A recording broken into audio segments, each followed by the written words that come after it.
has food on it. It is just merely underneath the plates for decoration. Martha Stewart writes, quote, "A charger is a purely decorative oversized plate used to add texture, color, or pattern to a table," close quote. Then you'd have your dinner plate on top of that. This is what the main course of the meal will be eaten off of.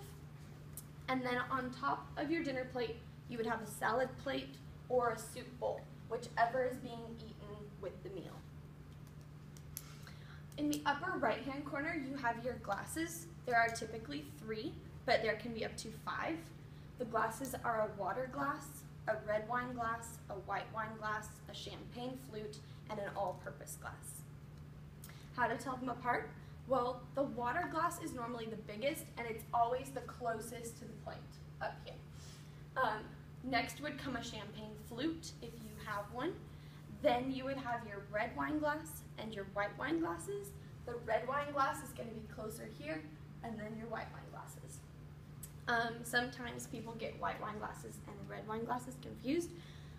There's a good picture here that shows the difference. So a red wine glass is more round, and a white wine glass is taller. So then in your upper left, you have your bread plate. So now that I've talked to you about the dishes, you have your silverware. To the right of the plate, from the outside in, you'd have a soup spoon, and then a salad knife. That doesn't look like a knife.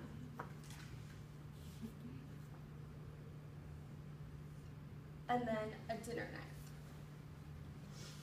The blades are always facing the plates. Some people get that confused, but it's just a safety thing and it looks more uniform. Then on the left-hand side, you have your forks. There are typically just 2, but there can be up to 4. So you would have, again, from the outside in, you'd have a salad fork and then a dinner fork.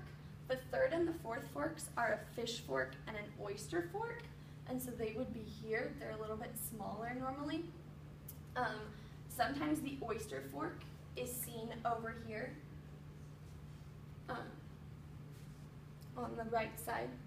And then above your place setting, you have a dessert fork and a dessert spoon. The dessert spoon is sometimes called a teaspoon. So they lay horizontally with the ends in opposite directions. So your fork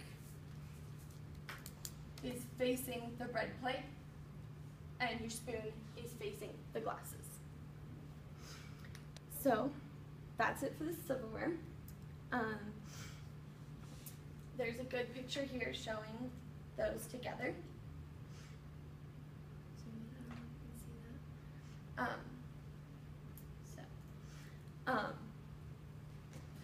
So now that I've talked to you about the dishes and the silverware, the final part of a table setting is a cloth napkin. Growing up, we always made our cloth napkins because that was something fun that we could do. So there are, you can see your cloth napkin in different places on your place setting. The most common one is on the plates. So you'd have something formal like this laying down your plate. That's where it's typically seen. It can also be seen to the left of the forks, and it'd be something like this. Very simple, easy to open. And then it's also seen above the plate, and it could be something like inside of the glass. You could have something like this inside of your water glass or something. So I've told you about the 3 parts of the formal table setting. There's the dishes, the silverware, and the cloth napkin. And here is a quick video.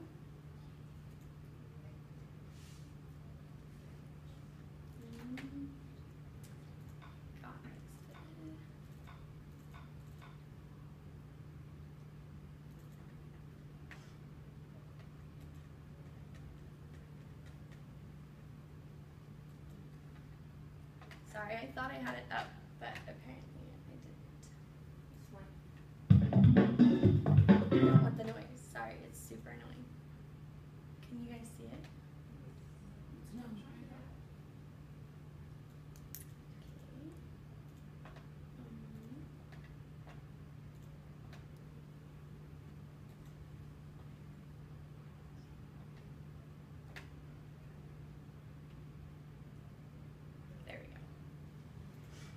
and this just shows them all coming together.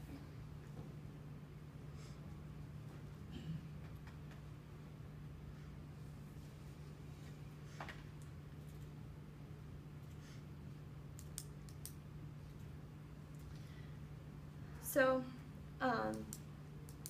it is nice to know what each item is for and when to use it if ever presented with the opportunity. And you can also prepare a table setting if you ever need to. Martha Stewart writes, quote, "The way a table is set contributes to the ambiance of a meal as much as the food and wine," close